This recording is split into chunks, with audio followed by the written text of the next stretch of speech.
Yeah, because otherwise, if we forget, Because yours went off too. I think they're just going off. so I think she might turn it on and keep it on. Obviously, when you start there, that's first person. But just after that, you can ask me about this. So you can keep it on. What are you turning it off for? Because it's not time yet. You got 1 minute. I don't want people to hear. Because it get really safe.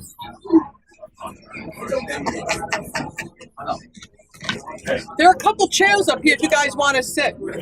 Feel free, come on up. We don't bite. Don't bite. A little bit.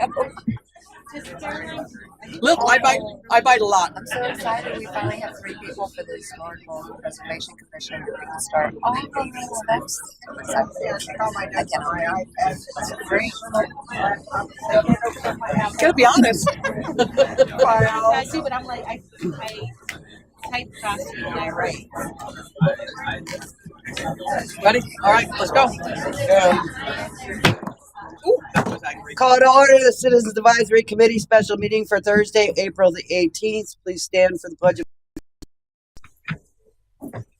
I pledge allegiance to the flag of the United States of America, to the republic for which it stands, one nation, under God, indivisible, with liberty and justice for all. Roll call, please. Vice Chairwoman Lisa Burke. Here. Cynthia Malin here. Lori McLean. Here. Caroline Gonzalez. Here. Sherry McClary. Here. Linda Rodriguez. Here. And to show that Lori Simpson is absent. Okay. We don't have anyone signed up for comments from the public, just general. So we're going to move on to the item we're here about is the Cuddy River Landing discussion. Go ahead and introduce yourself.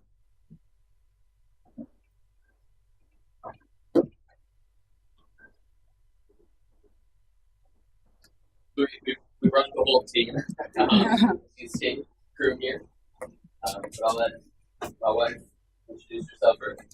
Hi, my name is Jennifer Cook. I'm an orthopedic surgeon that's been here in the community for 18 years. So I first lived in Newport Richey for about 8 years, and then purchased a home in Port Richey where we've been for the past 10. This is my daughter, Callie.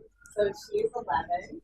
And so having lived in the Port Richey community for 10 years, we've kind of seen a lot of changes.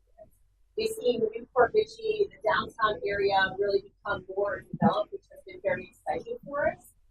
Things for us to do, restaurants to go to, since park renovation, and that kind of got us thinking, well, what is there for us to do in Port Richey, right? And right now it seems that to get services, we have to go quite far. Things like retail shops, to go shopping, the malls, Countryside, International, 30, 40 minutes away. I know we have Gulfview Mall and it also feels to us that there was a cohesive draw to the community. There's not really a downtown area for Port Richey the way that there is for Newport Richey. And so these were some of the things that kind of got us thinking about, well, what can we do in our community to, number one, bring community together? Thinking about a place where all of the community members can go and kind of have access to things like the waterfront, the beautiful sunsets, access to things like restaurants here locally, some services, some retail that we can all enjoy, things that we want to ride our bikes to and spend time as a family, which right now there's not really many places that we can go to do that. And things that as she gets older, she and her friends can safely just go to on their own and be in a good environment where they can have good and safe experiences. And so as a family, we've been kind of looking around and thinking, well, what could we possibly do in this community to kind of bring that together, to give something back to the community, but also to provide something for people here to do locally and come together. And so that's when Ryan, my husband, and I kind of started thinking about this project, and that was sort of the impetus for the plan here. I'm her husband. So Ryan Burke, it's for those that I haven't met, I see a few familiar faces. Again, love this community. I mean, we built here because it is beautiful, it is inviting, has a lot of history, and I've been kind of in the private equity world and business world for way too long, traveling way too much, and to have something that I can put passion into here locally was really important to me. And so before we go into the presentation, I'll introduce the rest of the team that we kind of put together. I can start with Bobby here. Good evening. Thanks for being here. Bobby Kruger. Ryan called me about this opportunity. We've been working on it for probably the better part of the last 12 months. And what I bring to the table is the development experience. I've spent the last 25 years in the development game, starting in Chicago in 2001. Back in 2019, I actually moved back to Rocky River. Rocky River happens to be the community that Ryan and I grew up in. So when he called me about this opportunity a year ago, I jumped at it to work together with someone that I grew up with and really bring their vision to life. In addition to working with Ryan, we also brought in another developer from the Cleveland area who happened to relocate to Tampa this past year, and his name is Chris Virgil. Hi, hello everybody. Good evening. I'm Chris Virgil. I'm from Rocky River, Ohio as well, which is a small community right outside of Cleveland. We graduated with about 142 kids, so it was a small community. And much like Bobby, I've been in real estate development for the past 25 years as well, doing full and limited service hotels, high-end office, retail, food and beverage, owned one of the top 100 run restaurants in the country up until a couple years ago. So been in this development game for a long time, and when Bobby and Ryan hooked up, me being on the ground in Tampa just made a lot of sense for me to get involved as well. And so I'm looking forward to this. I'm David Krebs on the architecture side, and as a company what we focus on is helping people cast a vision of what something can be. And we have an office in Florida, we have an office in Ohio also, and an opportunity like this doesn't come up very often, so when I was contacted to say, hey, what can we do here, we were beyond pumped to be involved in this, because it's exactly what we do as a company, is saying, how can we create value for the community, how can we create value for the people that live here as our first choice. So that was a challenge for us, and we're excited to be involved in that. All right, so I'll dive in and kind of bring you guys through some slides here. And what I want to make extremely clear, this is conceptual. It is vision. And the vision needs to be molded by the people in the community as well. As you hear us talk, the reason for a lot of these slides and a lot of the vision is right now there's some restrictions on some of the different codes and things like that in the community that make bringing some of these concepts and some of these visions to life really, really challenging. They're very well suited because, I'll be honest, no one's going to invest the amount of money into this if they know they're absolutely going to lose all of their money. And so the way it's written right now, it's very inviting to a lot of things like storage units and car washes and things that can make use of the current zoning and be profitable to the developer. And we think with just some small changes, we can bring aspects of this vision, aspects of other people's vision to life in a way that actually makes sense for the community. And so I want to make sure everyone knows these aren't plans. These are conceptual ideas around the things that we can bring to this area. So as we'll go through, there's a couple different sections here. First, we'll start with kind of the existing zoning. The area we're talking about right now that we've been working on. Oh, I'm forwarding mine, sorry. if you don't mind moving to the next slide. Uh-oh. Dave, you want to give it a shot? Oh, there we go. So we'll jump into, kind of the existing zoning, what can be done, what can't be done. what some of the potential is if we are able to get on board with some small changes to the zoning. And then the most important thing is opening it up to you all. Like really, that is the most important thing. I could not be more happy to see this many people here because it allows us to get more input than we can get, brainstorming together. So as you go to the next slide, I think, and go one more. Today we've been working closely with Eric, who Eric's owner of Gill Dogs, owns the properties highlighted here. And Eric has poured his heart and soul into this community for 20 years, creating an environment that is fun, enjoyable to go to, and has really created a fabric of the community that we love. I mean, I can remember when it opened, and we were riding bikes there from the time she was born. Like, it's a great spot. So how do we make sure that we continue that tradition on in the right way is really important to us. But you can see it starts to unfold a really neat opportunity because there's a big plot of land on 19 there, and we think there's a lot that can be done with the waterfront. As you guys may know or may not know, there's additional opportunities for us to continue to invest in more land along the waterfront to really make a full community vision of the properties available now. And that's something that comes around once in a lifetime. Like, it's very rare that this much waterfront can become available and we can do something with it together to make it beautiful. And to have that opportunity, to me, I think is incredible. And so that's why we jumped at it, is we don't want to pass this by. Highlight a little bit more of the areas we're talking about. Thank you, Matt. Oh, did you just click that? No, okay. All right, perfect. See my screen go, that'd be perfect. I won't spend a lot of time on these slides, but the zoning summary on the next slide here just kind of tells you there's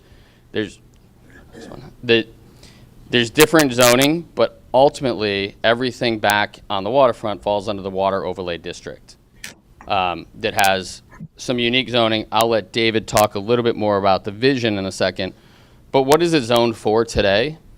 I think that's, you can do some things like coffee shops and multifamily residences. You can do those today. You can do a hotel or motel. You can do auto shops and as much storage units and things like that. Those all fall within the existing zoning today of what can be done.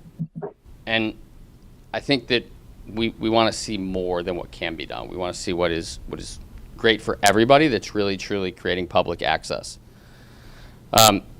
So talking about the waterfront overlay district, I'll let David take the microphone for just a second here because he's spent more time in this than I think anybody on our team. Good. No, this is great. So when we started the project, Ryan challenged us to say first thing, how do we build community? How do we create a place that he wants to be happy being in it?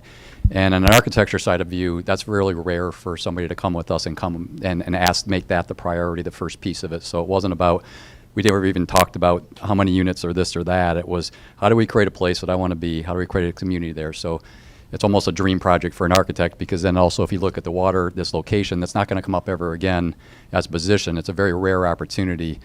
If this property goes and becomes just organic growth, you could get things that come along into here that would eliminate any chance of making public access to the water happen, whether it be a hotel or restaurant or whatever it would make it, in order to see the water, you have to pay to be there.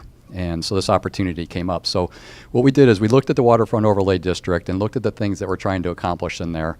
And some of the pieces that were in there talked about creating a vibrant place for people to be part of the community. So we took that as our main driver on it.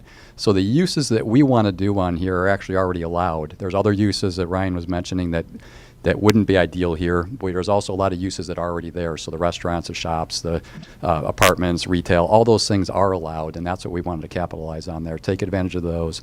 And that, once in a lifetime opportunity means if this doesn't happen, there a couple years, everything could change and organic growth could mess up what the actual vision is because those things are allowed that don't match it. So we were challenged, how do we create that district within there? So it's a mixture of C2 and Z3 zoning, which basically just, the ideas that we talked about, those are already allowed into there within the project area. The next thing we know is people are coming here. I mean, we see it in the traffic. We see it in everything. We can't stop it. People are coming here. And they're coming here from big cities. And the water is something that, to me, belongs to all the people here. And we want to make sure that what we're doing allows as many people coming in to come, but come in a positive way and come in a way that contributes to the community. And so as we look at, one example, I'm sorry, go 2 slides ahead. I skipped one. Bobby. So this is the migration patterns that are being seen right now into the area. If you go to the next slide, one of the biggest projects that's going to have an impact in this area is the Moffitt Cancer Research Institute. It's the largest cancer research institute in the world, being built 10 miles from here. People that are moving there, it's creating 14,000 plus jobs. And where are we going to put them? How are we going to support them? How are we going to incorporate them and welcome them in the community and make sure that we still hold the fabric of this community true? We know one thing for sure. A lot of things take density. It is hard for local businesses. It's hard for what I call local restaurants, so non-chain restaurants. It is very hard for them to survive without some layer of density, which is why numerous different agencies and cities have come out saying, like, density is a game changer, but it has to be done the right way. And we believe it has to be done the right way.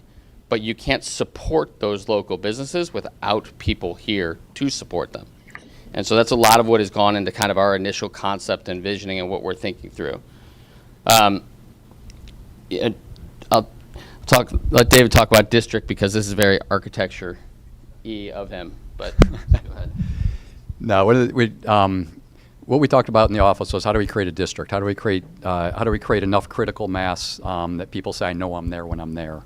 And that's what the charge was. So a district, you'll have, you have historic relevance, strong branding, strong sense of place, the community aspect of it. You have wayfinding, public art, all those things combined. If you look at the holistic whole, start to create a district. A district doesn't happen from one person doing one thing, another person doing another, another doing another.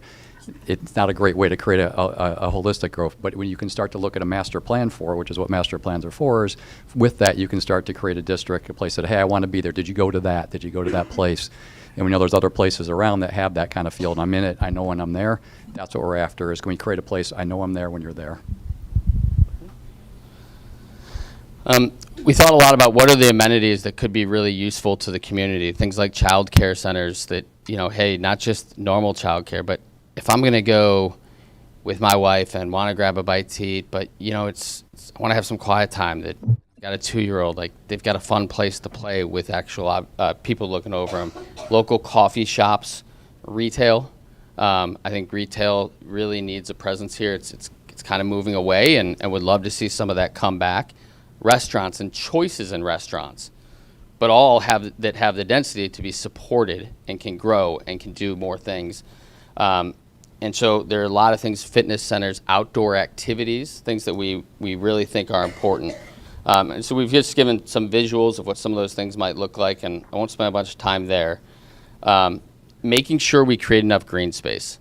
So when I look at the waterfront district today, there isn't a lot of public green space. The green space is typically part of another property, so you either have to go into a restaurant to enjoy it, or you have to go park your car in it. And similar to the waterfront, enjoy the waterfront, you're usually having to go sit at a restaurant. And that got me thinking a lot around, like, how do we create an area that someone who doesn't want to spend a dime can come and enjoy the beauty of our community? And so making sure that we incorporate a lot of green space and then activities, right? Like, what are things that we can do here that engage the community, an active community, and so things like pickleball courts and more outdoor areas for anyone to enjoy. So I'm going to jump ahead a little bit here. Again, what we're asking for today, or what we're going to be asking the council to consider, and what we're hoping for your feedback on, is right now it's limited to 15 units per acre. And there's really not enough acreage back there to create enough people to support the number of things that I hope we all want to enjoy. And so we're hoping that we can get a modest, we don't want overdensity. We're not looking to build something crazy that's just going to pack people in. We want it to be nice. We want it to be Again, just allowing someone that can it to be affordable, right? We also lack that middle gap of housing in this community. It's been well publicized. And we want people to have a place that they can also live, but bring some density to support some of the local ideas, businesses we want to incorporate into this. Other thing is the city has really been committed to investing money down there. I don't know the exact dollar amount, but it's not small. And I applaud them for moving forward with that plan to redo some of the sidewalks back there, to put some lighting back in there. But it needs more than that. And we think that with a project like that, it allows the city to take those dollars and allocate them to so many other areas in the community that need it. The sidewalks on Bay Boulevard, the parks in the city. Right now, they're prepared to spend several $1 million on enhancing walks and the lighting. And their interior, which is kind of shown here, they're interior. They're not on the water. And so we think that there's an opportunity for the city to reallocate those dollars and put them to use in other areas of the city that can help everyone as well, because the new development will allow this to actually not be needed, which you'll see in the slides we have coming up. The other thing here is, anyone's driven back there, I'm sure everyone has, it's dangerous. I mean, it is the road construction back there with the one-ways, the narrow roadways, limited pedestrian walkways is not very inviting and safe. It's not somewhere I want Callie walking around without my guidance right there. And so, to support the infrastructure, we've spent a lot of time, and David and his team, and I'm sorry, I need to tell you to flip slides. We have technical difficulties at the moment. Hold on.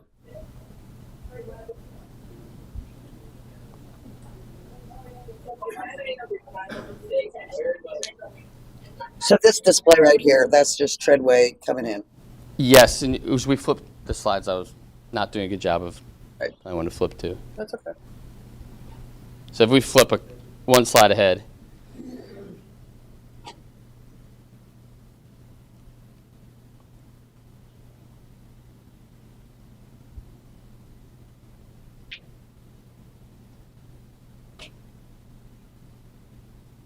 There we go. This is the current infrastructure, the current road system, and it is challenging.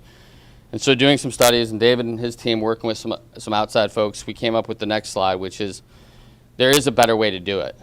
There's a better way to do it that it allows for safer traffic, allows for more pedestrian walkways, allows us to potentially actually get like a golf cart crossing across 19 by making that intersection safer. And then you can start thinking about things like tying into downtown Newport Richey, because you can get across in a golf cart.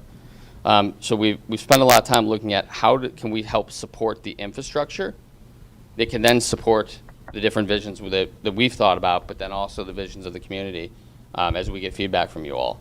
So if you flip the next slide. So this gives kind of a snapshot of what like an entryway can look like, and making a safer, more inviting environment for both traffic flow and pedestrians. I won't spend a bunch of time here, but kind of coming in around a central roundabout, which can allow for access to all the different businesses that can be there, all the different restaurants that can be there, that allow it to be done safely. As we go to the next slide, we start to talk about the waterfront. And so as you go one more forward, we've really focused on green space and boardwalk. We think a publicly accessible, free of charge boardwalk along the waterfront will allow anybody that wants to go enjoy the water any time of day. Think about more outdoor dining options. Again, giving people access, create a sense of community, a place that people want to gather, people want to go to. Bringing in things like farmers markets within the vision, and making sure that there's enough green space to support that, and have farmers markets right here in our community, a place that people can walk to. With some of our vision here, and trying to start incorporating the fabric of Guild Dogs and what they've built, is bringing that outdoor entertainment. And so you can do things like movies in the park, but then you can make it friendly for everyone. You have concerts in the evenings, concerts on the weekends. You can do things that continue that fabric, continue that entertainment, but also bring a different level of what I call inclusion, where everyone can enjoy it, regardless of what it is that you want to enjoy. And then, kind of envisioning building in, what we would call here, and say it lightly, but, kind of Guild Dogs 2, and keeping some of the original fabric of Guild Dogs 2, making sure that we don't lose sight of how important that is to the community, but really giving it on the next slide, again, kind of similar fabric and similar makeup, but maybe bringing in and potentially bringing in some more indoor seating. So you have a mixture of outdoor and indoor, but still a lot of recreation outside, and enhancing the view of the waterfront. So as we go to the next slide here, and you can flip one ahead, creating an atmosphere that can enhance the view of the waterfront. And then one more, bringing in additional, kind of boardwalk view and what that can look like with, whether it be, a coffee shop, an ice cream shop, things along the boardwalk that people can enjoy if they want to, but take in a full view of the water. And I think with height allows for parking, first and foremost. I mean, parking down there is a challenge, and height allows for parking because you can build structured parking that's available to the public. With that, you can also have residences that are nice, but you can get something that, again, is publicly accessible. So I think of publicly accessible on 3 tiers. There's free, and everyone should have access to that. There's free, there's the boardwalk, there's walking along the water, there's enjoying the views, that's free. There's then, hey, you know what, I want to have a beer, I want to have a bite to eat, and you need the restaurants there that are along the boardwalk that can support that. But then there's the sunset.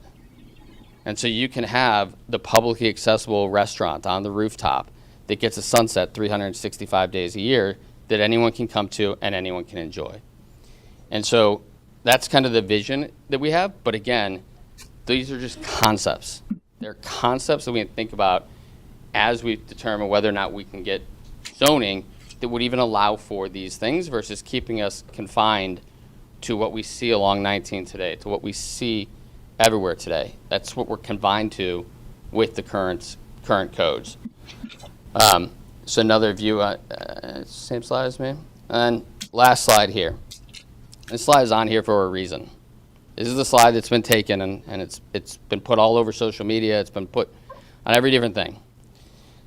This slide's intention was to just simply show a view of the beauty of the downtown. This is not meant to be what the project is. The project is about bringing more businesses, more restaurant options, more access to water. That is what it's about. I live in this community, been in this community, as Jen said, since 2010. I have no intentions of going anywhere because I think it's the most beautiful place we could possibly be. But we would love to have more things that we can do here, locally, in our community, and figure out a way to support them. And so this is not the plan. We don't have plans.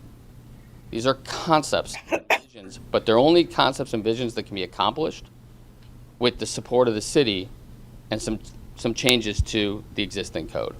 And so hopefully this give you guys a more insight, real insight to what we're talking about versus anything else that's being spoken about, but what we're really thinking on this project.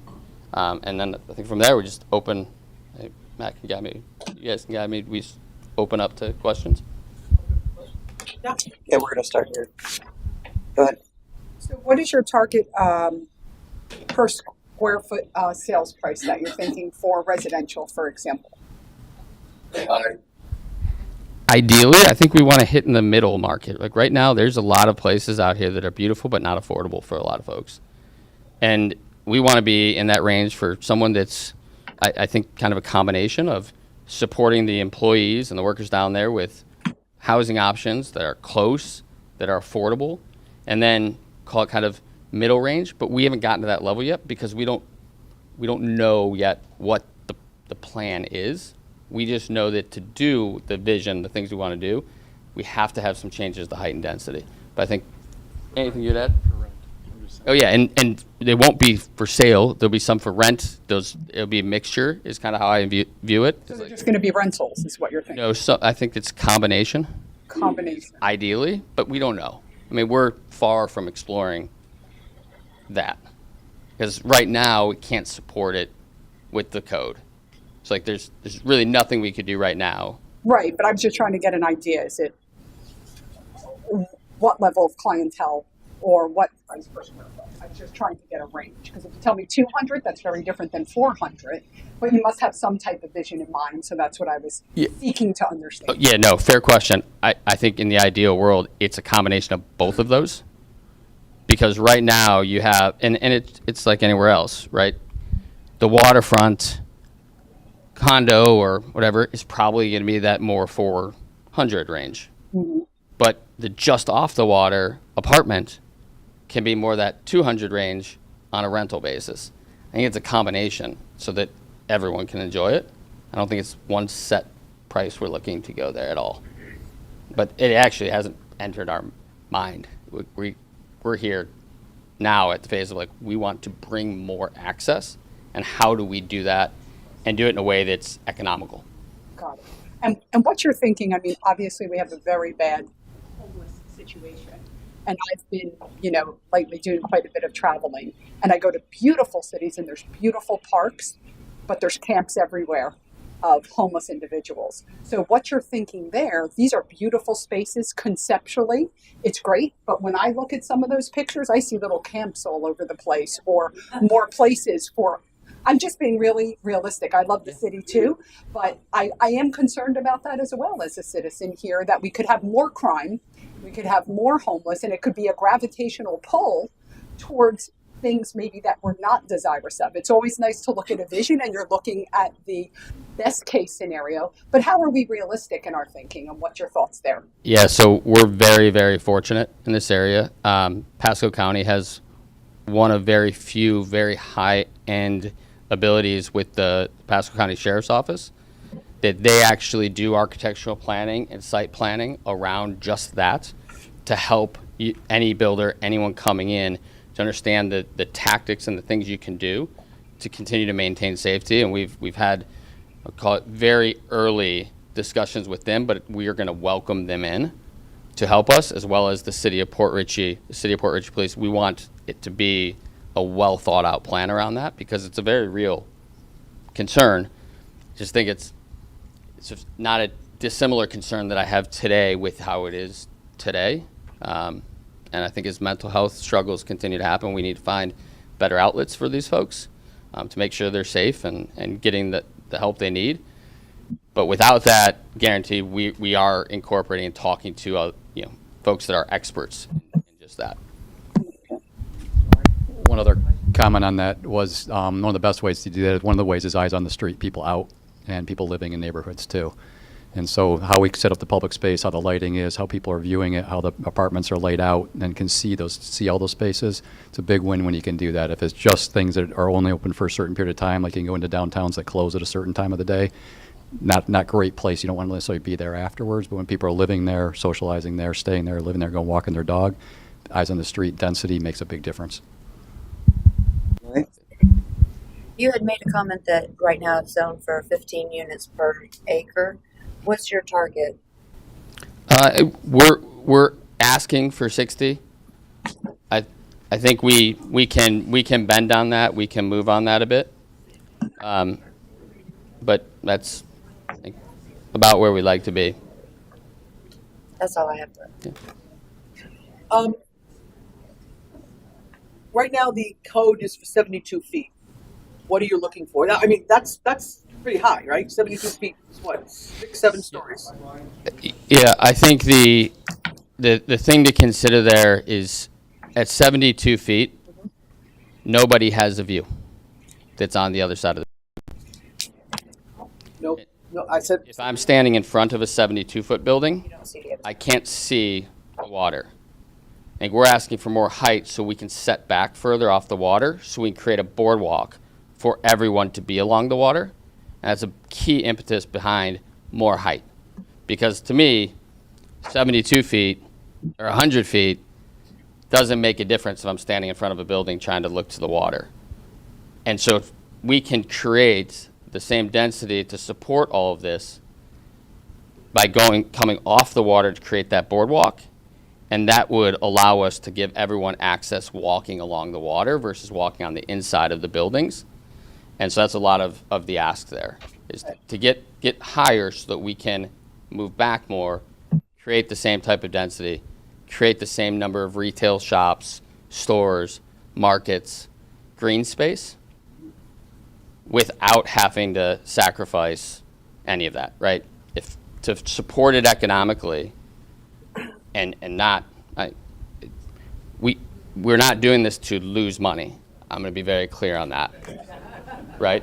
So I certainly hope to not lose money, but to do that economically and preserve the walkways and the green space, we need more height. So where you're looking, so you said that picture is not, that's just conception, that's not. Yeah, this is, Where are you looking to put this 100-foot or whatever turns out? Where are you looking to put on the property that's on 19 or on the property where Guild Dogs is right now? What is your, well, you want a vision, so what's your vision? yeah, I think be more density on the 19 property in a perfect world, more density on the 19 property, a little less density on the waterfront, but I think both places. I think you need a mixture of both. I think you need waterfront, and you need to have access for people to live there on the waterfront. I think there's also opportunities, as whether it's us or another developer after us, with a lot of the open space that's in the middle there, to create additional options for parking and structured parking, things like that. And if you're going to do structured parking that you're not going to have everyone pay for, you need to have residents above it. You need to have retail below it. Otherwise, everything's pay to park. And so the height allows the flexibility to do a lot of those things. You had a lot of ideas about green space in there. Mm-hmm. There's not a lot of green space down there. So That's what I'm where, I mean, you have this, you didn't include Seaside or Senile, whatever it's called now. You didn't have that. It's that one strip right along the canal. And then you have Guild Dogs, and then you got the 5 acres, right? In the 19, is that correct? Yeah, just under 6, yep. Yeah, something like that. So where's your green space?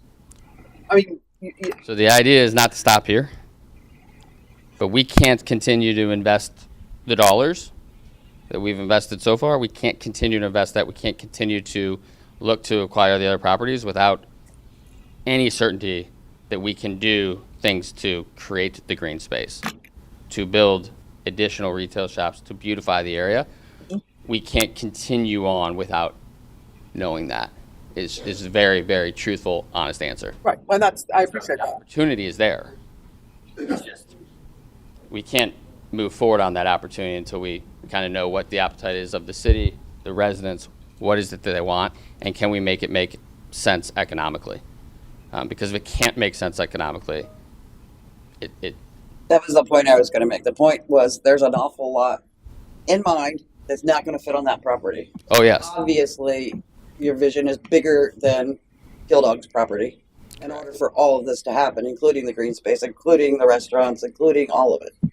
it's correct. But you have to have a motion to move forward before any of it can happen. Yes.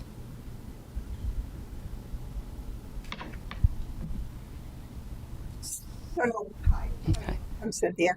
So I have a couple of questions here. The first question is, can I get a copy, since I'm the secretary here, I'm trying to keep up and make notes and stuff, can I get a copy of a couple of these slides so that I can put them in our presentation? I think Matt has the whole presentation. Okay, perfect. So you said that you need to go above the 72 feet. How far are you talking? I think that depends on the community. I mean, Bobby, what do you? I think we've Defer to David because I know we've studied different. We've models. studied a lot of different things. Yeah. It depends on, do you want more apartments for more people? Do you want less apartments, more condo style living? Parking, structured parking.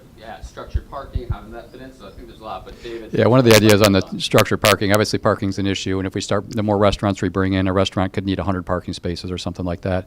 We might be only adding 15 units on a floor or something like that. So the 15 units on a floor aren't the deal on our parking counts, but to go restaurants and bring all those shops in, that's where we need the parking, movie nights, all that stuff.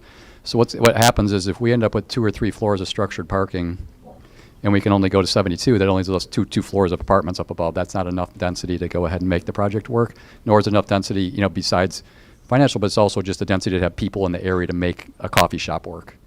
So we know we need to go up higher than that. So at the height right now, we'd end up with 2 or 3 floors of residences above the parking garage to do the parking counts.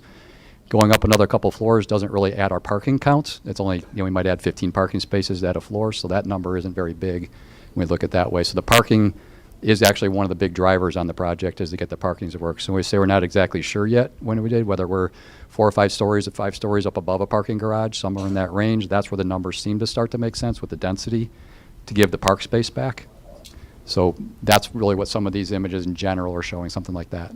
So you're talking around 100, 110 feet? I think that's in the range. Carolyn? My name is Caroline, and I just have a few questions. So I see the slides are very modern, and for me, it doesn't have that like mixed old Florida charm. How would you guys incorporate like the way it is now, like the small town feeling, with this modern concept? Yeah, so first, can we flip to the next slide? That's right.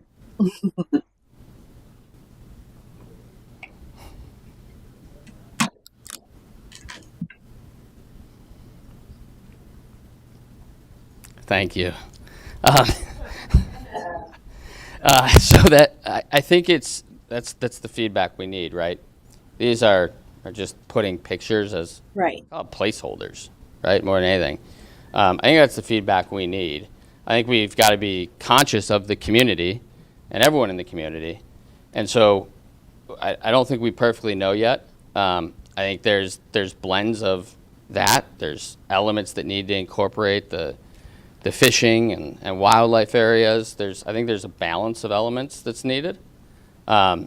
And so I think those are all things to be explored once we then really start exploring what we can actually do within the code.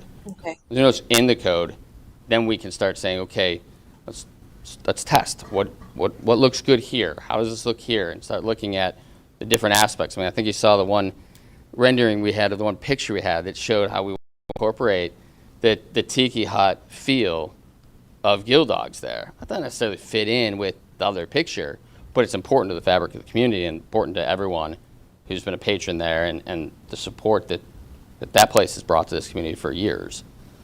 So I think it's a balance and requires a lot of feedback from people. And to me, those things are less economic decisions.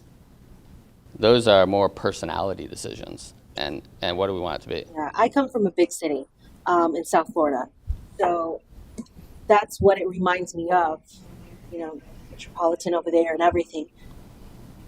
Living here, it's like that small town feel. You go down to Newport Richie downtown, you still have that charm.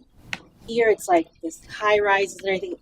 I like it, but it's really fast. So to me, another question is segue into my other question. If you had to pick a type of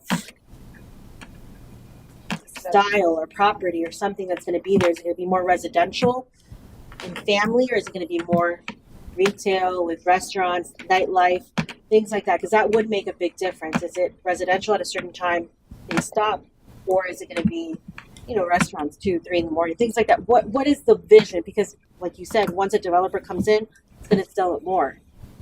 How does that work? For me, family and community. Family and community, okay. Yeah. And local, not It's not close. It's family and community. okay. And whether it's new people coming into the community or not, like we can't ignore the fact that there are people moving into the community. Right. And so to me, it's not just the community today, it's the community tomorrow, it's my daughter's generation of the community. But it's community, and that's the North Star. City life, or is it more fishing? I don't think we are city life here, right? Like, we're not city life. The concept of city life. Allowing some of the amenities of city life Okay. to be here, so I don't have to drive to Tampa to have that. Yeah. Come here if I want to have a quiet dinner in a nice place here. I can come here if I want to have a concert, a show to go to. It's bringing some of the amenities without what the city is, which is why, like, the reason none of us live in the city. But it is painful to have to drive to the city to get some of those amenities. Correct. Okay. I don't have any other questions. All right, we're going to take a discussion to the public. The first one signed up is John St. Martin. Up to the podium, and you got to say your name and address. You can like, And everybody will have a chance to talk. Don't worry. Okay. even if they didn't sign up, right? Even if you didn't sign up, you're fine to talk. I'm John St. Martin, 5419 Miles Boulevard. I am on the first street past Gill Dogs, Miles Boulevard and Hayward. So I'm on the other side of the waterfront part. I own a property on the lot that's going to face everything you're doing there. It's a 3rd acre. Plan on building there eventually. I live directly across the street. I've lived there since 1994, February. So this February, I've been there 30 years. I built the house myself. Come to a lot of these meetings over the years, and always the same concerns come up.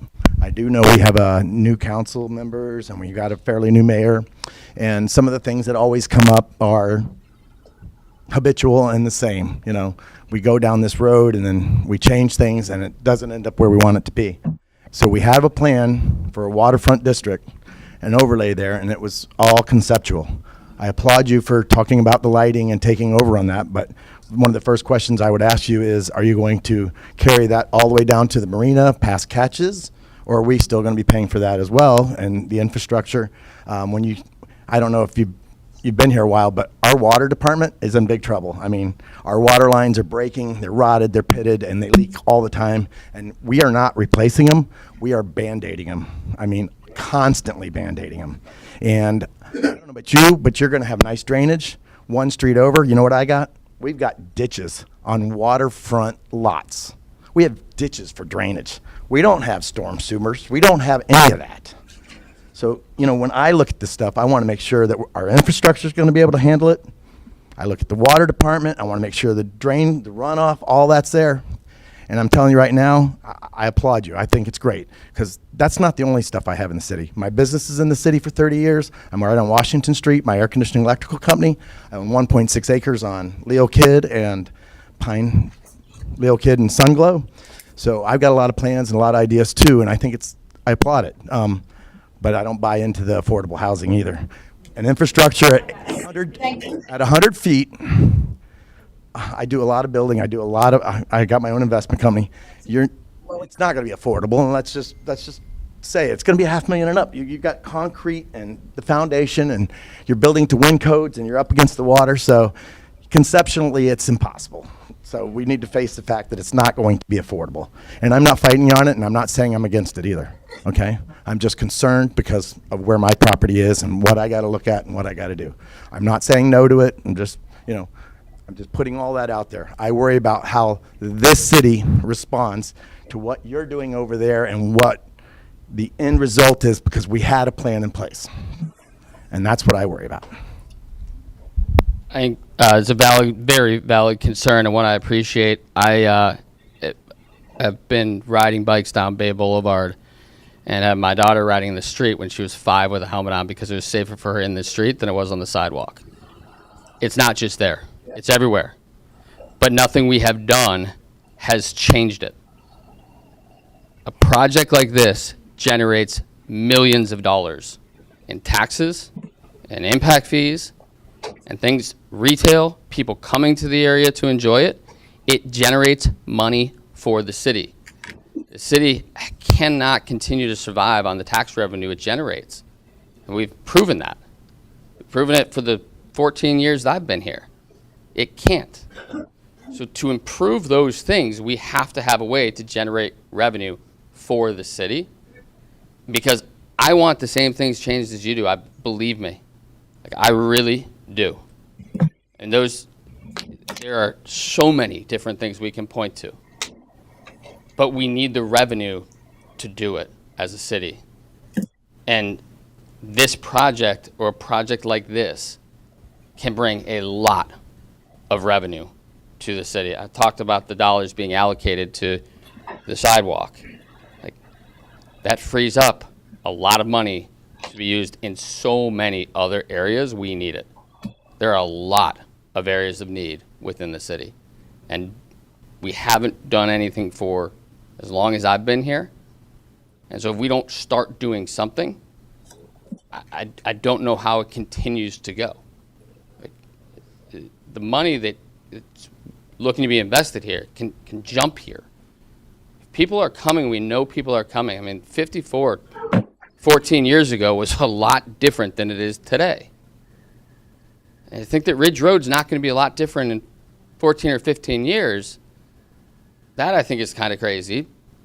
But if it can't support it, to think that 52 is not going to advance, it will. It'll jump past us. So we need to do something that can generate the revenue this city needs to continue to support the people of the city. And so I 100% sympathize with you on a lot of the things that need to be improved.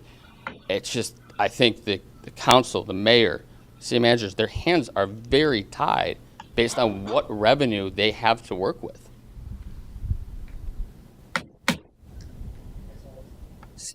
Anybody else? Steve Patton. I didn't see him stand. The picture that you had taken down and the things you talked. Give your address, honey. An address for the. 213 Bay Boulevard. The picture you had taken down and the things about the whole waterfront. Guild Dogs does not have waterfront property. They got a little canal with a walkway going down by. Are you talking about buying the old Seaside as well? Huh? So you're talking about buying all of that? No. Because Some places that are for sale. okay, but Guild Dogs does not have the waterfront that you're presenting here. That's where my question is. So unless you're talking about buying other things, I think you should be more upfront about where you're talking about doing all of this. The other thing, I'm glad to hear you say, I read the article in the Pasco News where they said that work had to be done to align city codes with the project wants and needs. And my first thought was, how come your project doesn't need to align up to our city codes? Which I know for what you're wanting to. To me, that was a huge red flag, that we are going to have to align to you. You don't have to align to us. And the last thing you mentioned, and I'm not against you guys, but the last thing you mentioned, the influx of people coming in is not Port Richey's responsibility to house and facilitate and everything else. It is not. And I know if whatever this thing goes in, our taxes are going to go up, our property values will go up. But if I don't want to move, my taxes go up, my insurance goes up, and it doesn't help me. So unless you're going to offset our taxes somehow, and but anyway, I have some red flags here, and my concern is. Up until now, I didn't know you were going to buy all these other properties, businesses out there. I don't know if you're talking about Whiskey Joe's and Hooters and whatever else you're talking about, but Guild Dogs does not have the property to facilitate what you're talking about. So can you be a little more upfront about that, please? Yeah, 100%. Our vision is based on the properties that are actively for sale back there. Their Seaside is for sale. The casino boat and all the associated properties are for sale. We are talking about those. The current restaurant owners that are back there are very excited to see something come in that can be more public friendly, restaurant friendly. So the folks at Catches, we've talked to them. We've listened to them. We've listened to what their pain points are, what would help them. We are actively trying to work with the existing businesses and the city to make this feasible. It's just not something we can financially move forward on without that. I think to your point about the code is very fair. Why don't we conform to the code? because economically, financially, it can't work. I'm not in the business of losing everything I've worked for. So it has to be able to make sense economically to continue to invest in that area, continue to invest in this project. We've put a lot in so far with the hope that we can do something transformational that brings a lot of value back to the community. But that's the reason why we can't conform to the code, is because for the dollars that are being asked for back there for these properties, you can't. And I think that's largely why I haven't sold. A lot of this hasn't changed, and we still have a lot of the same spaces down there that we've had for a long time. I mean, I can't, again, tip my hat enough to Eric and like how hard he's had to work to make that work. He's had to work extremely hard to do that. And we want to work extremely hard to make it so that not just us, but anyone else coming back there to do something can make a good living, running their business, doing what they want to do. And to do that, you do need things like that. You need height if you want to open up the waterfront, because you can't make it make sense economically without pulling off the waterfront and doing that if you don't have more height and more density. It's just the financial side of it. The other things that can make it financially are waiting for like a CVS or one of those type of things to take it, because they will pay the premium for it. U-Stores, CVS's, 7-Elevens, those are the type of things that can pay that kind of money for it. So if we want to make it something that adds to the community, other things need to happen to go along with it to make it happen. Yeah, to be clear, I can't pay what 7-Eleven pays for the property.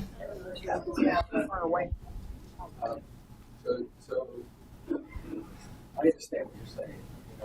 Microphone. Microphone. It's got to go in the minutes. Sorry. I live on Bay Boulevard, and I know they had that walk for cancer, and the city had to come and put cones on all the bad places of the sidewalk so people didn't get hurt. I get that. But I'm having a hard time embracing that you're our answer to that. And if we don't vote for this, then CVS is coming in, 7-Eleven is coming in, all this other stuff. I don't buy it. And I understand, but man, I like our little community. I really do. And I like Guild Dogs, and whether they stay or they don't. But the pictures you produce there are these huge high rises on the waterfront. And that's something that, I don't know, for me, I'm not looking for that. One of the reasons I moved here to Port Richey was the community and the feel of it. And man, I'll live with bad sidewalks if I have to, if I can have this feel that we have here. But and I don't know your financial situation, whether or not you can afford what 7-Eleven or doesn't, or I have no idea. But I have to take your word for that. But I love our small community, and I hope you guys will vote according to what we want, not necessarily according to what they want. Not saying you guys don't have a good vision or have a good idea, but that's just what I think. I think that's fair, right? Is there anyone else that wants to speak? Todd, please come up. Hey. Oh, and then So I've listened to it, and I do caution everybody. I agree with you. You do need more height than. Oh, sorry, Todd McClary, 8731 Betty Street. That's right. Anyway, so I do agree. You do probably need more height to make it financial sense. If you think about it, no residential units can be below the floodplain, so you're already starting one story up no matter what. Parking you need, that has to go on this space or on the property that he's building on, unless he has some kind of agreement for off-street parking, or off-site parking, which I don't think you'll get it in that area. The concern I really do have, and the caution I have, is you're going after 60 units density. That's quite dense for that area. I understand that you're promising green space, and I agree with you. What we saw was a great community effort, was a great green space, and a good blending of building and green space so the entire community can use it. The caution is you don't control all the properties in the area. So if you change the zoning for the waterfront overlay district, that's all of the properties in the area, including the ones you don't control. There's nothing saying that another developer can't come in, buy them out from under you, and put in 60 units per acre, not promising the green space. So I'm not, by all means, I am not against your development. I think you have a great idea. I think you have a good vision for it. The problem is when you're going and asking for an changing of an entire area of areas you don't control, the city doesn't control, a lot of people don't control, there's risk there. So you may want to take a look at making some changes overall, suggested changes overall to protect that vision if you can. So there's other floor area ratios that can be analyzed. And you can look at a whole different areas, and council can do this, everybody can do this, to align it to the vision of what Port Richey wants. If you want the mid-rises, because those are really mid-rises at this point, they're not high-rises, mid-rises with green area, and you are willing to change the codes to what you want to see, not necessarily one part of the code that gives you 60 unit per acre density, which, again, you change it to 130 feet, 60 unit per acre, you can get quite a lot of units in there. I mean, just on the Gill Dogs, you could get almost 500 units, just doing the math real quick. That's a lot of units going in that one area, and you got to find the traffic for it too. So I do caution, if you are going down this path, and I haven't said which. Oh, come on, really? Yep. It didn't happen for anybody else. No, I know, it didn't happen for anybody They else. didn't go through.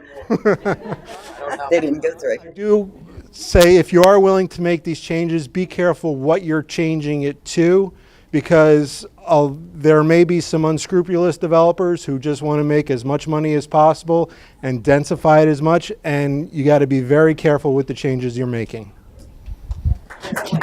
So, I think you need a spot on the team because it's a great point, and what we're asking for is the changes to be made to this property. That I think is important, and to your point, we certainly don't aspire to stop here, but the changes we're asking for are to this property, that the yellow one outlined in the beginning.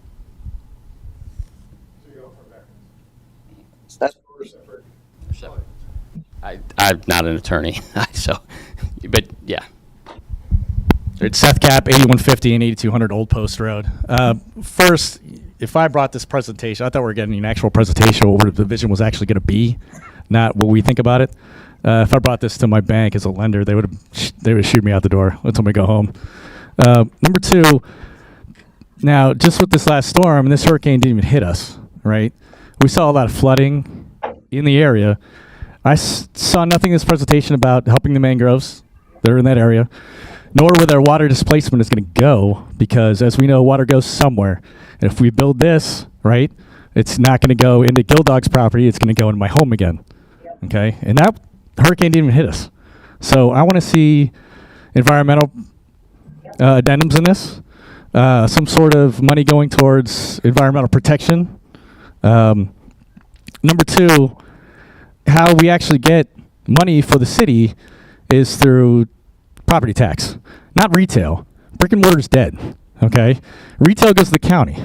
So taxes, property taxes, which we pay, right, goes to that.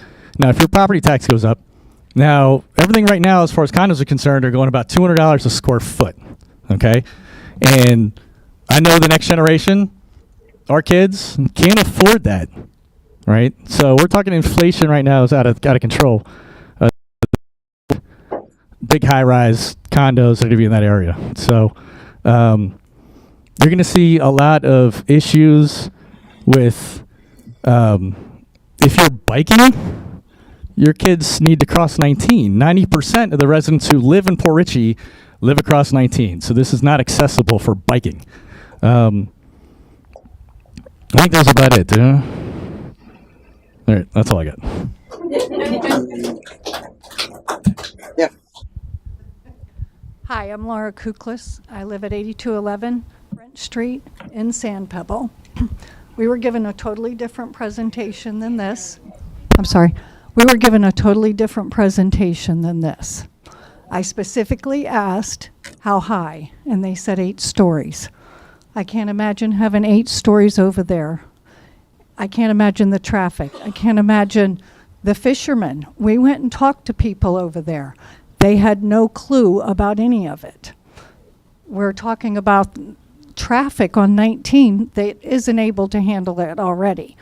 As far as the housing goes, there's houses being built all out Ridge Road, all the way to Moffett. It's on Hudson Avenue the same way. They're clearing land everywhere. There is housing going in for these people that are coming here.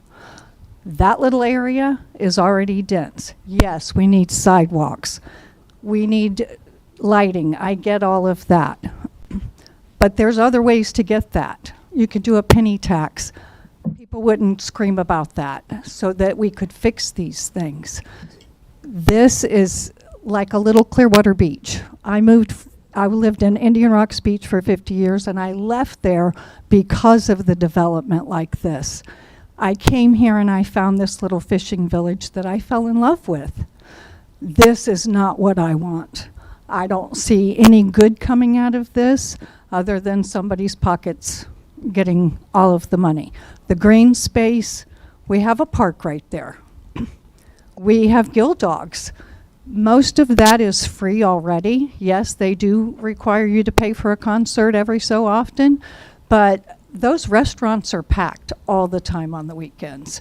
I go there all the time. I love it there. When you gave us the presentation, you wanted the whole place. You wanted underneath the bridge over by the Crab Shack. You talked to us about putting in a parking garage across 19. So this is nothing like what you told the Sand Pebble residents, which is disconcerting, because that last picture you showed was exactly what you indicated to us that it would be like.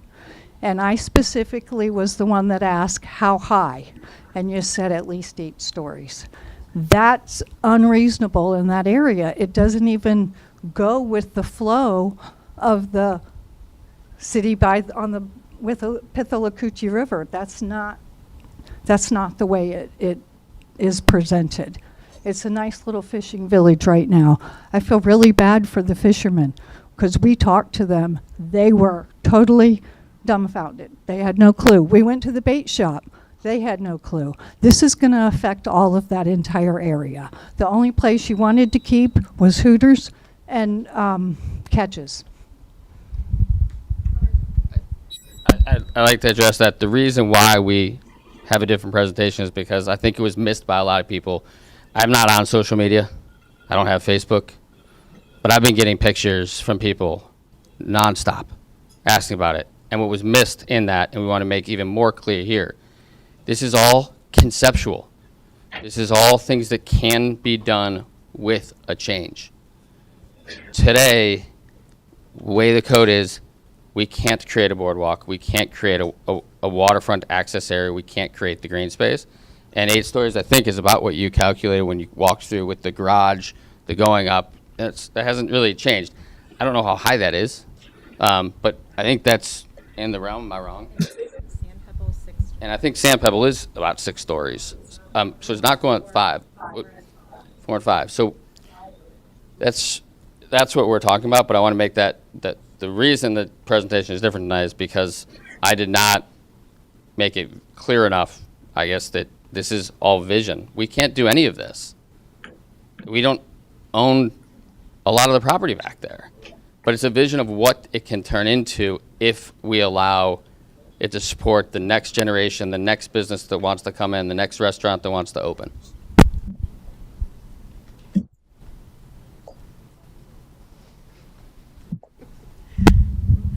Hello, Brandy Goyette, Port Richey adjacent, 9221 Cochise Lane. I am completely opposed to this, and here's the reasons why. Basically, you're asking them to change the code. They're asking for that. The reason these codes are put in place is because of developers that went and built roughshod, ram crazy all over this county, creating issues where we have pipes where we don't know where they are in the city of Port Richey. We have electrical wires. We don't know where they are in the city of Port Richey, as well as throughout the county. We have infrastructure issues and we're facing a water shortage throughout this county that nobody is addressing. But yet he wants to put 1,500 people, based upon the calculations that I've been doing in my head, on a 15-acre parcel? That's ridiculous. 450? Well, based upon 15 units per thing, we're looking at 1,500 people on a 15-acre parcel. That's a lot of people. That's a lot of traffic. That's the infrastructure none of you have.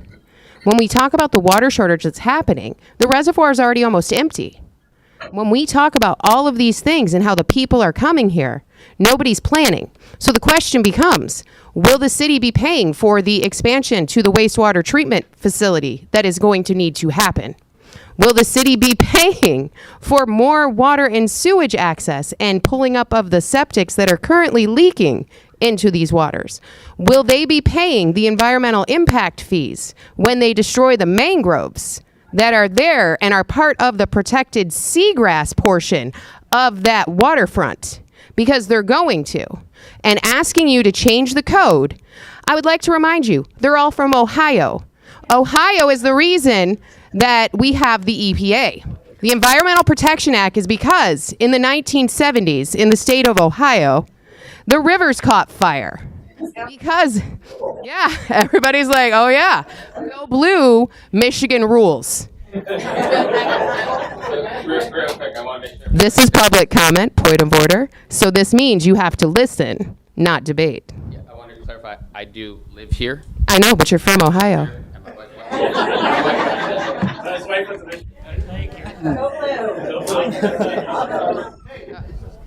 Oh, I'm like looking around. I'm like, who wants it next? I'll take it next. Sherry Scher, 7802 Davis Street. I am against this project because we are a small residential city. The residents outnumber the businesses 10-1 here. And this is my home. This is my sanctuary. I don't want to live in Clearwater. I don't want to live anywhere where we're going to have wall-to-wall traffic. Yes, you can have 1,500 more cars on 19, but you're going to be traveling 10 miles an hour to get anywhere. Our water pipes are trash. Our water is trash. We haven't addressed that. We bring in all these people. You're going to need more police. You're going to need more fire. You've got a high rise. We're going to need a ladder. We're going to need a new fire station. It's just going to snowball from there. I understand your vision. We don't have a school. You're wanting to bring in family. We don't have a school for kids. All that stuff we don't have. This is our home. This is where we live.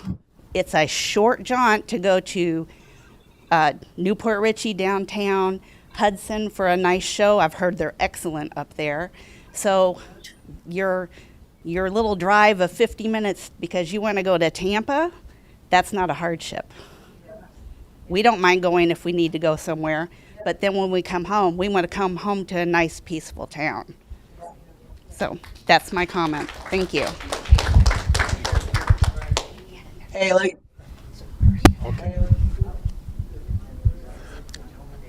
My name is Brent Skillman, 4502 Harbor Point. I feel a little bit different. And, the first couple presenters, I agree with you. There's things to be considered. We want to make sure that things are done right if this is done. But, we all have a tendency to move to a great area and then think that we ought to close the door behind us. No one else should be able to move into the community after we do. You talk about how many people would live there. How does the city get its money to improve infrastructure? It's through taxes. And, you know, what was the number? 1,500 more people? Imagine 1,500 more households paying taxes, what that could do for our infrastructure. So, you know, everything has upside, everything has downside. I just want people to consider, you're hearing a lot of the downside. Consider what this could do. I mean, I love to boat. And I'm quite frankly tired of, you know, 2 miles to a gallon having to go down, you know, 20 miles south of here to get a decent meal as I'm boating. What's the attraction of the area? It's the water. But yet, if you drive through Port Richey, where's the best part of the city? It's where the new development's taking place. You know, we're stuck in the past on the west side of 19, I feel like. And this is an opportunity. It's a local person. It's not, you know, some investor from New York that's looking to do this. It's a local person with personal interest in doing it the best way that they can. So, thank you.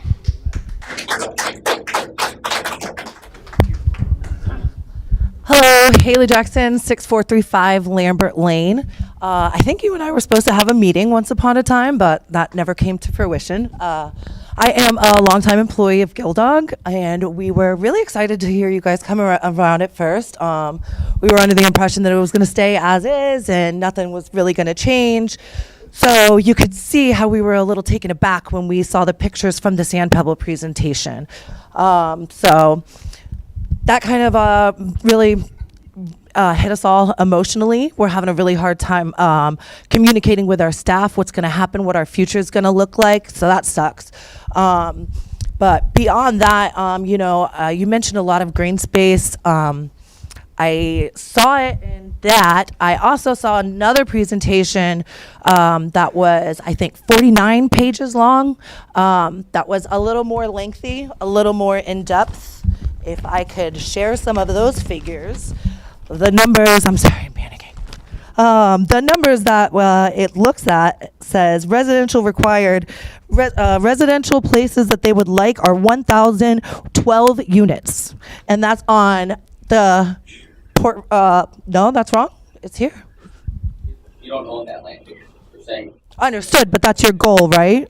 That's your goal. And then another 150 units on the other side of 19 with 2,800 parking spaces on our side, 453 spots on the other side. It's beautiful. Don't get me wrong. I think that it's beautiful, but I think that it screams Miami Beach. I think it screams Michael Kors. I think it screams Louis Vuitton. That's not us. Look at us. We're small and quaint little people. So, I mean, and I would challenge you to show me where the green space is on this photo because I don't see it.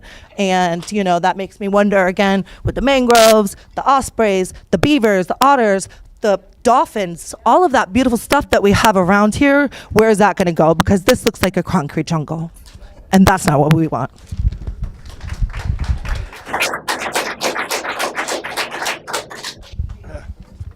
Hi. I'm Mark King. I am a property. What's your address? Sorry? 8820 Corman Lane. So my wife and I moved here a few years ago, and so we own the scuba shop. We own kayak rental. We own a boat rental company. We own boogie boards, and we own jet ski rental company. And we operate out of the Gildog. So if the Gildog dissipates, so does my family. So does my family. And I don't know what type of timeline we have and what type of exfil and entrance strategy you have for employing other employees that may lose their job if the companies go away. I mean, what's the timeline for that? You know, and what's your plan if we do lose our job and we do lose our land? We're going to lose our land. What's your plan for us? Are you going to relocate us? You're going to help us get get another place, another shop? What are you going to do with the other employees that are going to lose their job? Can we work while this thing's being built? You know, doing other things? Are you going to have them come back when everything's in play? I mean, what's your strategy there? And then the dredging. So, which is sadly needed in that area. So that's, I have to say, what's your plan for me? Is that Gill Dog going to, or do you or your LLC that you own or operate or move out of, or any of your friends and their friends LLC on taking down the Gill Dogs?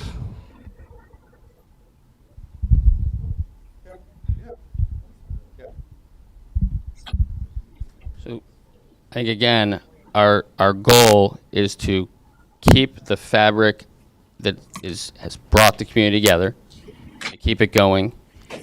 We need to understand what we can do before we make any of those decisions. But in the interim, we have been extremely open with the current ownership that they can stay, they can continue to operate and rent until they no longer want to. Because we know it's going to take us time to figure all of these things out and to figure out what we're going to do. The hope is that it's creating a lot of jobs, it's creating a lot of opportunities, and happy to have conversations, happy to talk through it. Right now, we don't know what we don't know, other than we've given the current ownership the flexibility to continue to operate the restaurant out of there until he's ready to step down from running the restaurant. And then we'll work with you all, and we'll keep you guys posted. But we don't know. We don't know what we don't know. I think that's the key thing I keep saying is this is just trying to get feedback, trying to show a vision, trying to show what can be accomplished, and what it can do for the city, what it can do for the city's residents. But is it your intent to take the Gill Dogs down? Our intent is it absolutely needs work and needs investment. There's no question about that. The boardwalk has to go. So as it exists today, I doubt it'll be the exact same thing. But I don't know what it will be tomorrow. But I live here. I want places to go. I cannot stress that enough. I live here. So I want to do something that's going to benefit me, my family, and everyone else here. Does anyone else have a question? Hi, I'm Shane Senior. I live at 4333 Harbor Point Drive, and I'm what's coming to Port Richey. I am an avid kite surfer, and I think this is literally the best water in the country, and I've been everywhere. It is the best water in the country for kite surfing. If you guys see me out there, wave. I'm not out there enough. But I have a lot of fun here. I grew up in North Fort Myers in the 70s, and it was a small town. It looked a lot like this. I'm a city guy now. I grew up a little redneck. I'm not that anymore. I'm an investment banker. I'm going to be here. This is my forever house. And I love what Ryan's doing. I think this thing is great. Yeah. Excuse me, don't interrupt him. Okay, let him speak. You can. I really love what this could be and what this could do for the community. I think it really would, upgrade it. I think personally that empty RV lot is a blight. Can't wait to see it go. I certainly don't want to see another one come in. That would be affordable housing that I don't want. And I would really welcome an upgrade in our entertainment and restaurants. I do go down to the Capitol Grill, probably every other week. I'm not asking for that here. I love the Seafire that came in. I think that's the direction that we should be going in. Those guys have some work to do in the service, but it's getting there. My question is, I have heard about a a boardwalk that was supposed to extend all the way and connect us to Newport Richey and go under the bridge. I'd heard that there was allegedly state or county funding for that. I'm not sure if those rumors are true or not, but is that true, and how would that impact this? Is there any support from the county to help the city improve this as well? So I'd love to know the answers to that. I would too. I've heard those same things. I don't know where it went, but we don't have a board 12, 13 years ago that there was county and state funding. I don't think that I want to rely on that, considering it was supposedly here 12 or 13 years ago. I can answer. I can That speak was to that a denied. little bit. That was a discussion between the county and Newport Richey and Port Richey pre-COVID, maybe 2018, 19. There was talk about going under the bridge. The 19 is a state road. We cannot go under the bridge. And then there was problems because we wanted golf cart. They won't allow that because it's a state road. There was a lot of discussion about that. That is really a county-driven, not a Port Richey-driven project. So there's been a lot of discussion about, excuse me, Mr. Coppola, the city manager has something to say. Yes, you absolutely. There is actually a project on the county MPO's priority list for projects. It's one that has been talked about. I'm not sure. Not sure when it started. It's approximately about $4.5 million when it was last talked about 3 years ago, I think it was. So that's probably somewhere north of $6 million today. There is a possibility that the county and both cities can get federal funding for it, but not 100%. So there'd have to be something worked out with the state, with the county, to get that money. But there is a project. But it's county-driven, not Port Richey-driven. Right? That's correct? It currently is in their planning office, so that's who's kind of keeping it alive. But to get it to move forward, it's going to either have to be us or Newport Richey or a combination of both to move it forward. Okay, thank you. Yeah, just one more comment is, I think what Ryan is presenting is like a trade-off of, we'll trade some access to the water in exchange for, some changes in the code. I was at the Sand Pebble presentation and saw it, and it was very aspirational to, grow it. And what occurred to me at that time was, isn't there an effort to, kind of tie this all the way into another city, Newport Richey, to connect us, which I think would be great. I built the most modern house in the county and in the city for sure, so you can tell where my tastes are on on modern.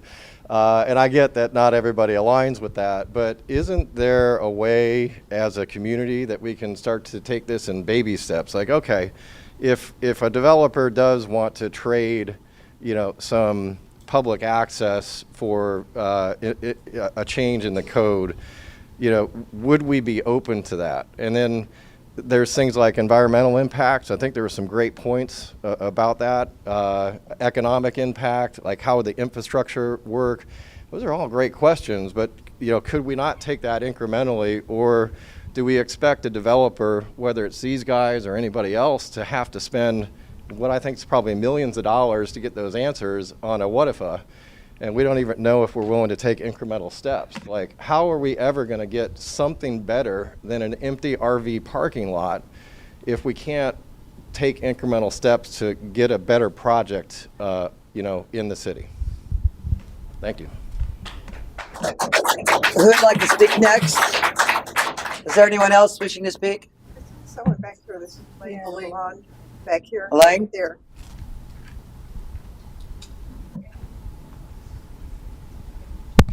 Hi, I'm Elaine McConkey, 5940 Lantern Court. Excuse me, I am just so confused tonight, okay? I saw your presentation. I came here with a totally open mind. It was the most vague presentation I have ever seen in my life. I know, I'm just something like I think. I'm just totally confused now. Putting you aside, when I look at the council, what I would love to see from you folks, you got that downtown area there that you want to develop. How about a plan that the whole city agrees on? Maybe we could have some sort of a vote or some sort of something out to the general public where we'd all have an impact and an idea of what we want. Once we agree on that, we'd be much more open to somebody like you that would come in and fit our plan, okay? I am just totally confused at this point in time. I just couldn't agree with anything at this point in time because those are pretty pictures. That looks like something down at St. Pete Beach. I don't see the land available to do your concept. I understand you got to go at least 8 stories high, and I appreciate that fact. I've built businesses too, I understand that. And I want you to make money. I want us to be a beautiful city. But really, we got to have more impact from the council here. You guys got to make a plan first. We're the Agreement before we can go forward with this. There's a lot of people that have a lot of concerns. It's just not being addressed tonight, and I just would like to see you all address it. Thank you. So if I could, to that point, the city council has authorized Verana Consulting to put together a public engagement process that we just had the kickoff meeting for that last week. I have another meeting tomorrow. We'll probably start the public outreach sometime around the 1st of May. Sometime between the 1st of May and the end of May, there will be a open house where you'll be able to come in and give us your ideas, your thoughts, what you're willing to look at, what you're not willing to look at, what the priorities should be within the WOD district. I know also the other point is watch our website, watch our social media. We'll be pushing out a preference study, I guess, that will allow you to give input and online as well. So over the next month, you will see a very robust public engagement process to try to get that input, because in the end, City Council is going to have to make a number of decisions here. And that process is one that, once the public engagement is done, they have to make a decision if they're even desirous of making any changes. And if they do want to make changes, they'll have to propose those changes in the form of changing our comprehensive land use plan.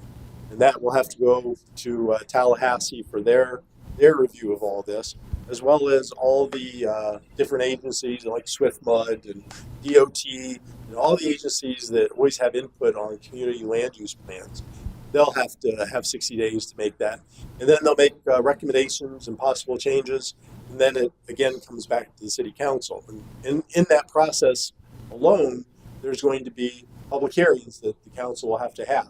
So again, there's probably 2 to 3, maybe more opportunities for citizen input in what ultimately the city council's decision is going to be down the road.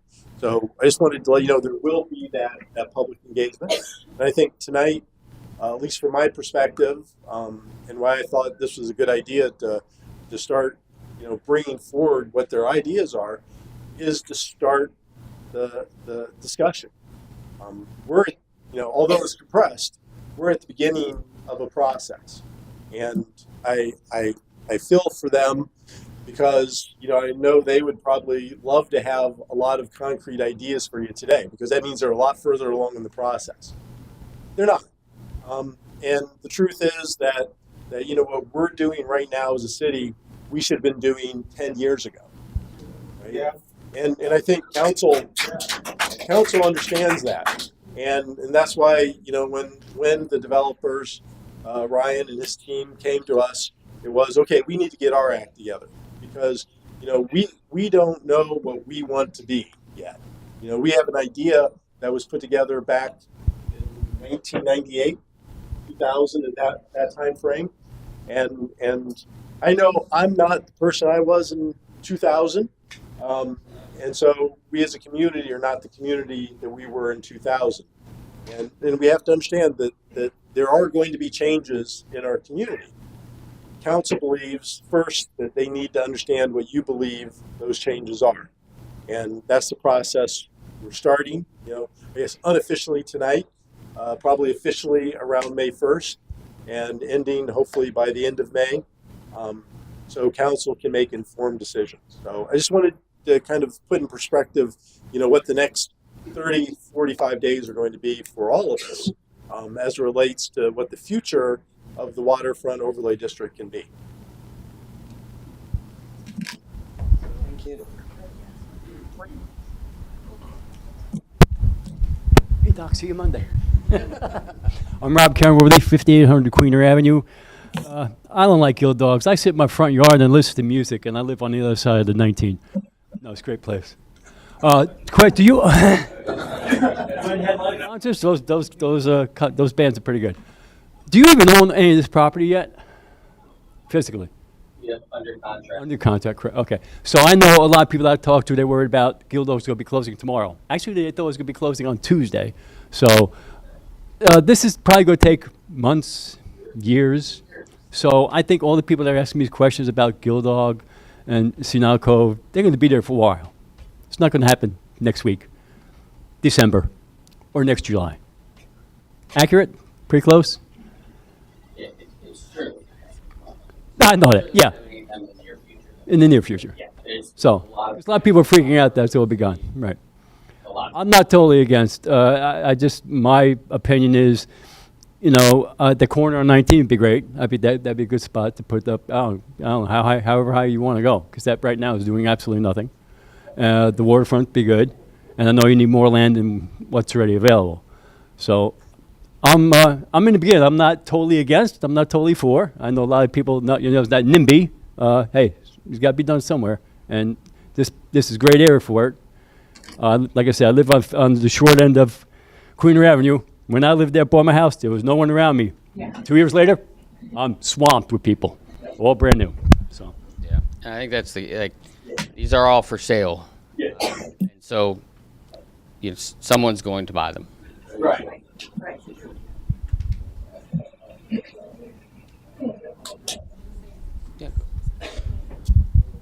So I just wanted to reiterate again to everyone how this concept came about. It wasn't developers coming to us. It was me seeing a trailer park on 19 that was drug infested get torn down at least 8 years ago. I don't even know when.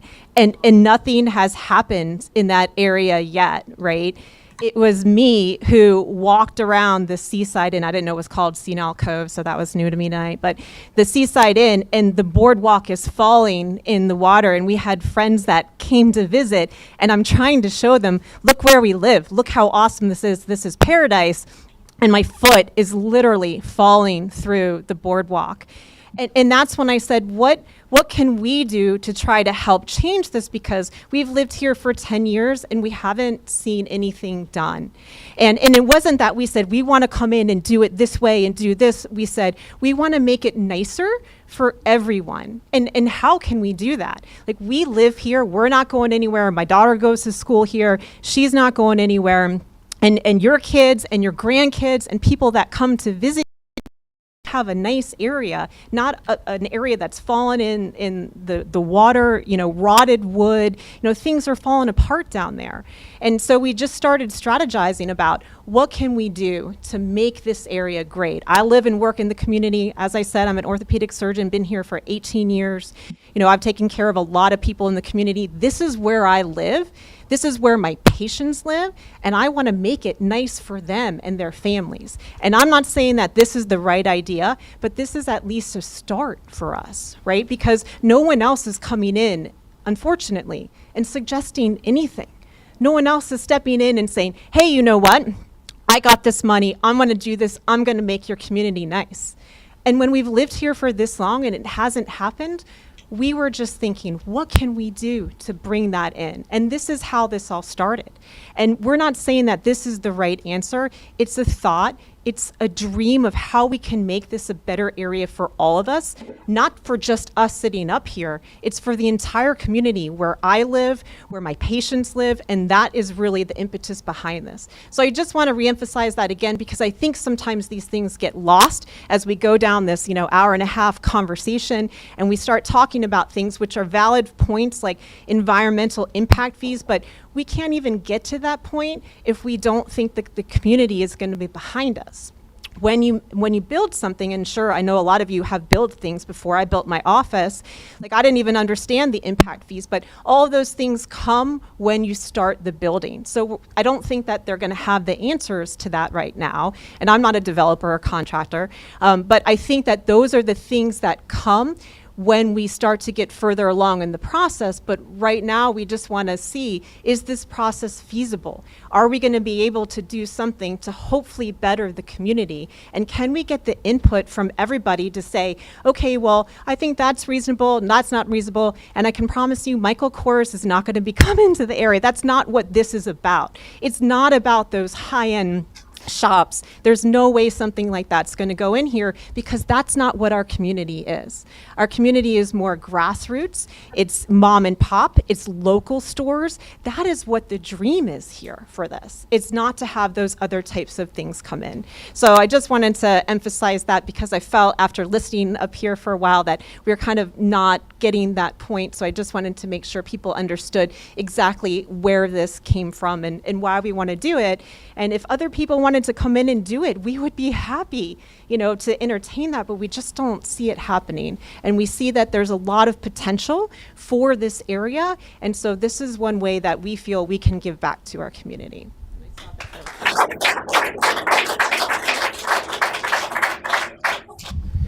My name is Greg Blackall, 4911 Limestone Drive.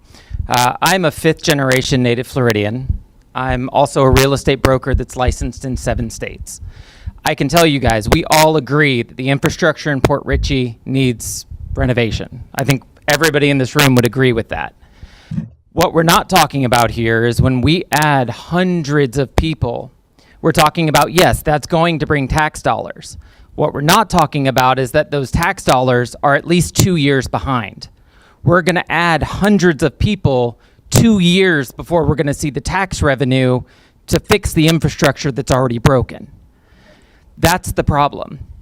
I love the idea of making Port Richey better. We all live here because we see the potential. We love this city. I don't think there's anybody that lives here that goes, God, I really wish I lived somewhere else. Because right now you could go anywhere else.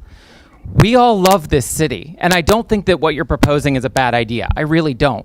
What I'm afraid of is that we're going to overtax the utilities that are already on the verge of failure. That's my concern as a citizen, because we live on Limestone. We're a block off of Sunset. When the storm came through, we had a foot of water in our downstairs. All of this building's going to displace that water. We don't have the infrastructure to support what we need. And I think we could all agree, we need something. I'm just worried that we're going to kind of put the cart before the horse. We're going to add all the stress in hopes that we get the tax money to fix what's already broken. So that's my only concern. Like I said, I don't think that we don't need this. I think we need something. We need to better this city. But I'm afraid that we're going to overtax what we have in the name of trying to make something better tomorrow. So.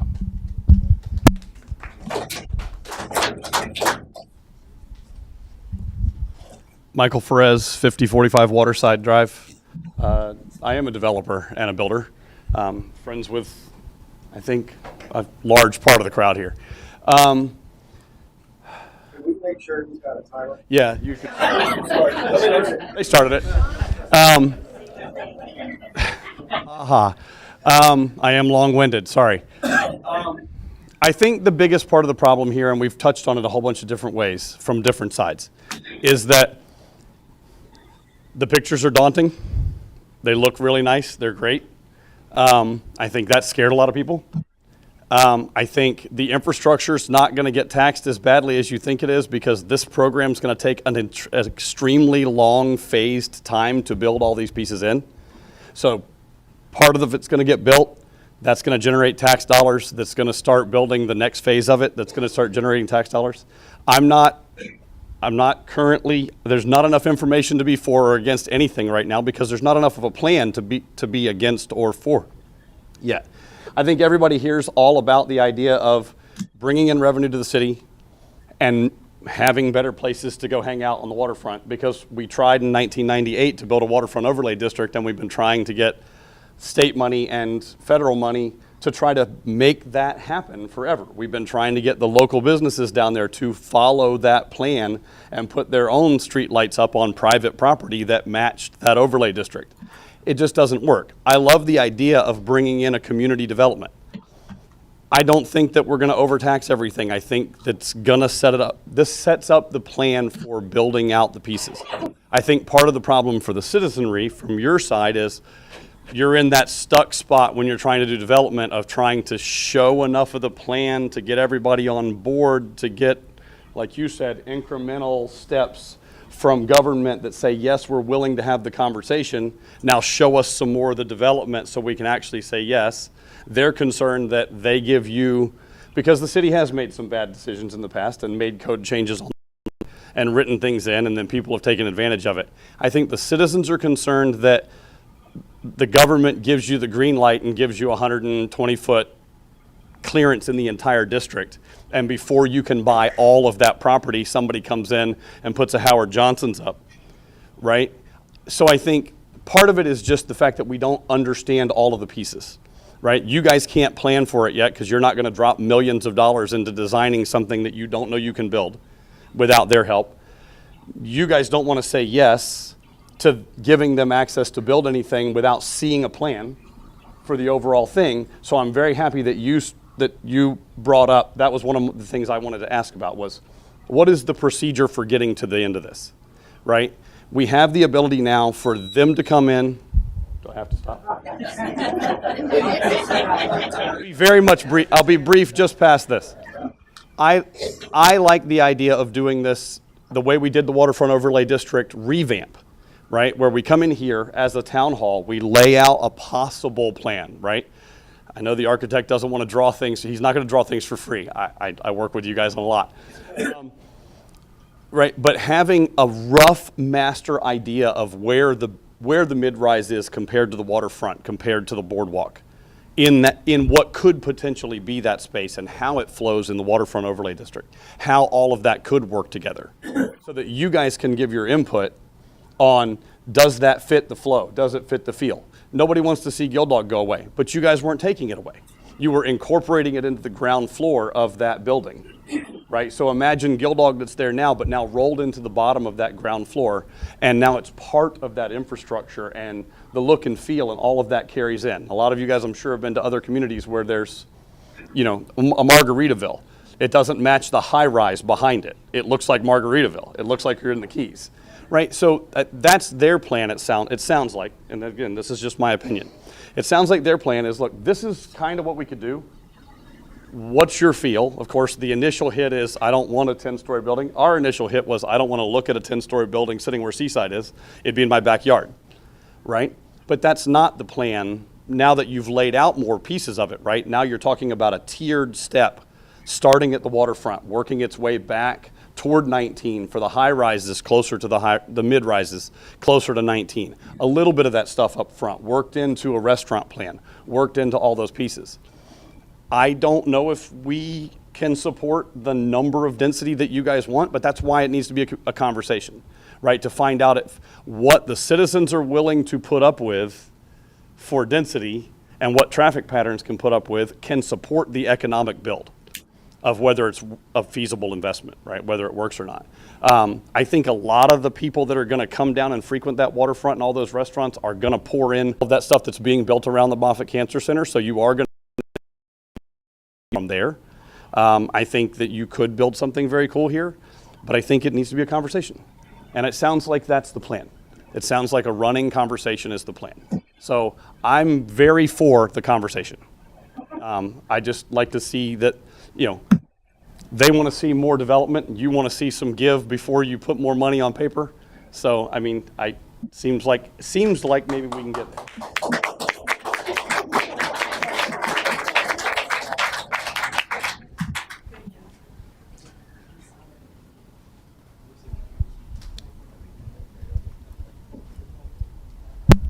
Susan Bird. I live in San Pebble Point in 4620 Bay Boulevard. One of my questions, I've been out on your city council website and I was looking at some of the projects that you had posted out there. In 21, you had a document, it was dated March 21, and it was a concept about the Cody River Landing. It was before, I believe, you came into the picture, where you were looking to redo a couple of the accesses off of 19 into that area, Cody Street. You did a study on the you did a study on traffic. You had the engineering group come in and do that study. So you've been working towards this development, and in that it said you wanted to develop an entertainment center, I believe, if I remember correctly. And now, if I also remember, there were some bids out that the engineer has come back with bids. And I'm guessing, I guess I don't know where that project that you guys as a city are doing with this team now. Is this team going to take over the project and the city isn't going to be doing anything? So the city went out to bid on the improvements to the Cody River Landing area. We ended up receiving no bids on it, and we are in the process of reviewing why we didn't get bids and what changes have to be made to it so we can sit down with the city council to go over a path forward with that project. Okay, because I thought I saw you there that the engineering team who came in and did the study of the area did do a contract or a bid. We bid it out, and again, the result of the bid was no bids. Nobody came in. Okay. Engineering is different than the construction. The engineering piece has been done by of what we want to do down there, the lighting, sidewalks, roads, make it more accessible, make it safer for the people to walk from one place to the other. That's been out. This is a project that I have the original binder that's been going on for 20 years that nobody has gone any further with. And I feel it needs to be safer down there. Many of us do. So we are, now it's in the construction phase, and that's where it's been out to bid. Engineering is different than the construction, so that's where it was out. It was just up 2 weeks ago, I think. I think the first deadline was up, and then we got no bids. So okay. So, but is the plan then you're going to try to incorporate the city plan and Ryan's plan to make that a cohesive community at all, or no? I don't think we've gotten to that point yet. That's part of your plan then that you want to do. You're welcome.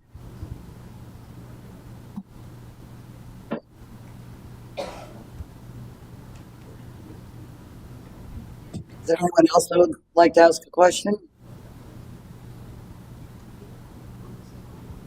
Anything else from the team? I would just really appreciate the audience, and again, we want to listen. You know, I worry these places are for sale, and so right now the code allows a lot of things, and I really passionately want to bring something that brings value to the community versus the things that an investor that comes in can do, and that I don't think we need more of. So I appreciate the amount of people that came out and shared your thoughts. Thank you.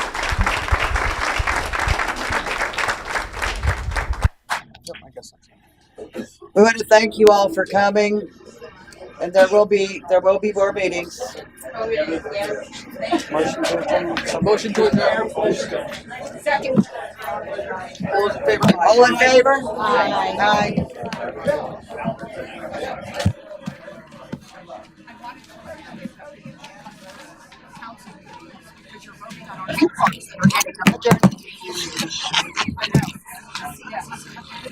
Adjourn.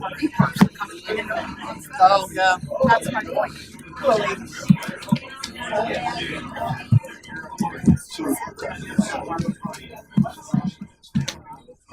Cherokee and I are supposed to be coming. She was going through the vote and everything, and I'm trying to get with her. the meetings. And then she was trying to get with Ashley to see what's available, but I don't know if any other meetings.